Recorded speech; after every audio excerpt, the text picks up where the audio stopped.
first, just some brief introductions. Habibeh, you want to go first? Sure. So Habibeh Deyhim here. I am working as a customer success lead at Horizon3, which is a penetration testing company. You guys have probably met Snehal here before, working for these great leaders. Coming from technical background, worked at Cisco as my first job, developing protocols, a security stack of protocols for Network Academy, about more than a decade. And then started switching into IT to get exposure to how different business units work hand in hand with each other.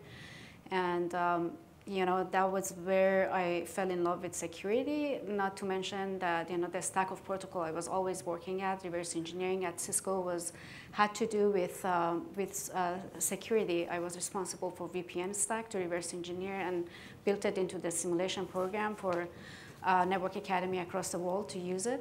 And after that, I was in the IT, responsible for infrastructure portfolio and security portfolio. Then decided to switch completely into cybersecurity, managed cybersecurity portfolio for pharmaceutical and semiconductor. And then with the help of a mentor, I switched to the vendor side. Was on the web app security, privacy, then Imperva, and then head of cybersecurity, customer success at Qualys, responsible for marquee customers. And then after that, here I am as customer success lead at Horizon3.ai. Oh, great stuff. Thanks for being here. Coming from my, my own experience, and in my opinion, the leaders that women are working with is really important. First of all, a recommendation to women who are really love to get into cybersecurity field, they shouldn't be intimidated by not having technical skills. I guess I started my career being technical, but it doesn't mean that what I need tomorrow I have learned it in my past experiences. So just be bold enough to get yourself exposed. That's my recommendation to women in the first place, because interacting with women, I understand, and statistics also show that women normally apply for a job if their skills are having, like 90, the job description is over 90% match with their skills, versus men applying for a job if their technical skills or skills are just about 50–60% match with the job description. So that says it all, how perfectionist women are, how they try to perform at the highest, level at their job. So I guess they deserve to be given more room to learn it all, just like, where the environment I'm in right now. Our motto at Horizon3 is, learn it all. We don't expect anybody who we onboard or interview for a job, they know it all. As soon as we find out that they have the passion and they're willing to learn, we give them an opportunity. Myself, I'm thankful to be in the environment, excuse me, with the leaders that give me an opportunity to fail and get up again and try again. So that's very important from my perspective, that if as a CISO, as leaders, whatever role that you guys are filling, give women an opportunity to shine. Cybersecurity is a field that you cannot, as all of us know, it cannot get outsourced like any other technology that we outsource to other country.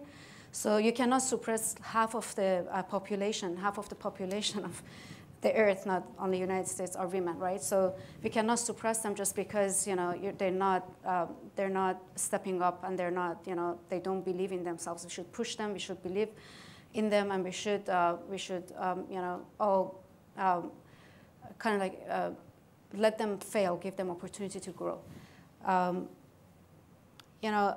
As my personal experience, I push myself more because just like Steve Covey was saying, my manager is my leader is a true leader. He's a model, and he trusts in us.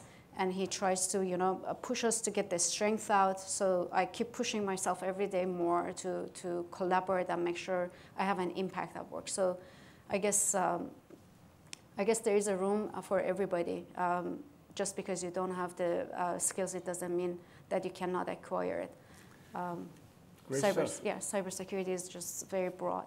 I spoke a little bit about it, but I came from technical background myself, so I grew a career out of being a computer scientist.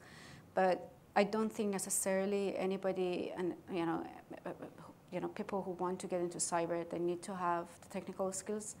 At certain roles, I guess you require to have technical understanding, but it's a broad field. I don't think that to fill every single role, you need to have technical skills.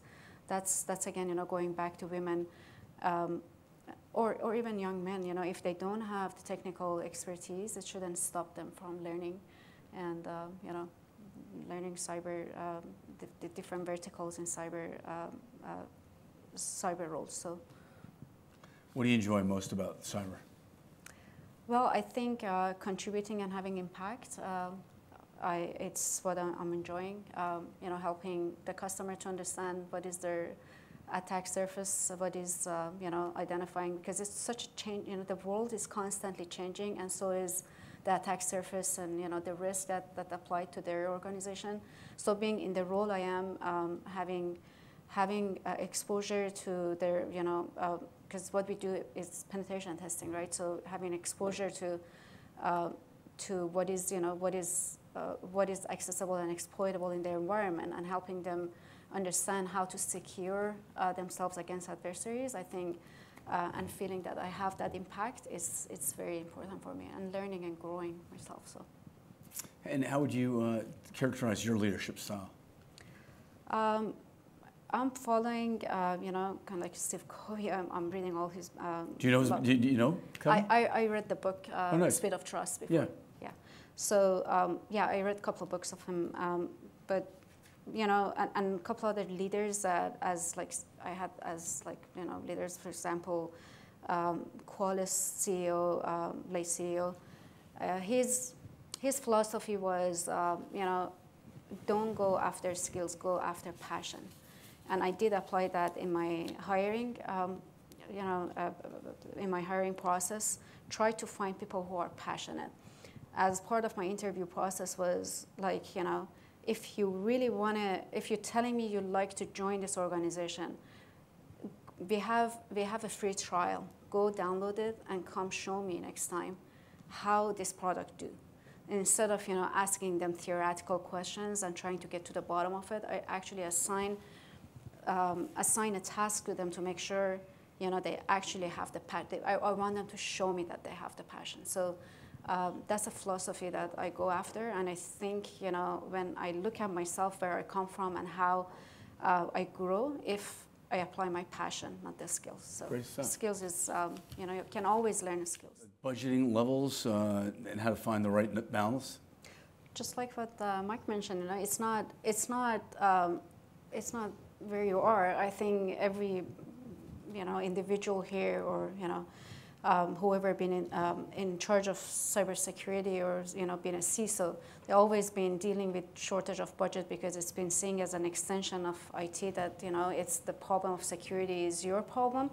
But nowadays, I think everybody, after all these attacks that we had recently, everybody kind of, started to get a sense of cybersecurity. First of all, it's not the problem of IT or the CISO or security department. It's everybody's responsibility and everybody's problem, that, from all the way from board down, everybody has to contribute to it. And also, I guess if you show credibility as the head of security, and the credibility behind the policy, behind your recommendation, I guess you should be able to get the budget that you need to secure it.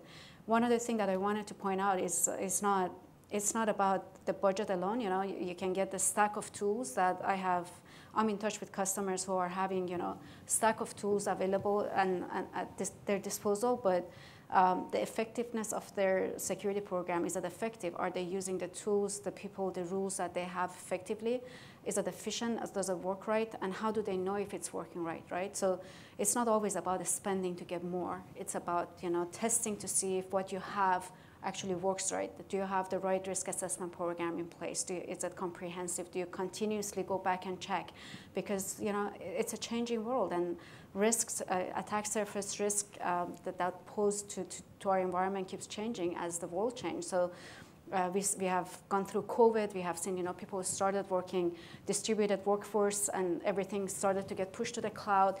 So all these are changing the attack surface, right? So we continuously need to come up with a new risk assessment program with incident response. So you don't want to think about on how to secure your environment by when the adversary hits. So going back to your question, I don't want to sidetrack it. If you show credibility by having all those programs and continuous assessment, and you can gain the trust of the board and your executive, you can always convince them to get the right budget. But you also, as someone who's responsible for that security program, you have to make sure everything that you have, your, again, tools, rules, and people are working effectively, hand in hand. And how do you assess like any kind of given risk profile on any given enterprise? Any thoughts on that? So the assessment has to come,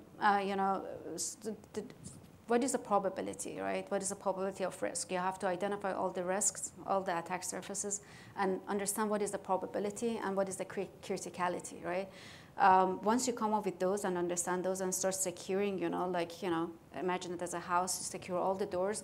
Now you start going to the windows and, start kind of like thinking about what else is there that I haven't thought about it. What is the back door, right? So in terms of assessment, I guess continuous assessment, not because I'm coming from this organization, but I would recommend anybody who wants to assess their program, a product like Note Zero that we use, it continuous. It gives you the power, empowers you with having that hacker in your back pocket with like it's a very short runway that you can run that assessment in your environment to make sure everything is covered. So. I guess that's a good tool. You can have tools and you can have people to continuously assess if the risk assessment that program that you have actually works right. So you can verify it. Great, thank you. I 100% agree. You can never claim that you're 100% secure. You have to transfer or accept part of it. But again, having the right assessment program in place or assessment tools that they can continuously go through all the tools, rules, and people that you have, making sure everything is in place, and find what's accessible, what's vulnerable, and what's exploitable in your environment is a big deal. And what would you do if, with all the measures, control measures that you have, if an exploit happens, if compromise happens, right? You don't want to think on the fly. You want to make sure you have sophisticated incident response program in place and accept the rest, just like Mike mentioned, Well, hey, great job, Habibeh. Thank you so much for coming for Horizon3.ai to the conference. And Mike, pleasure to meet you. Great to have you here as well. Real honor. Thanks for your service for the city. A big round of applause for our panelists. Thank you, guys. Great job.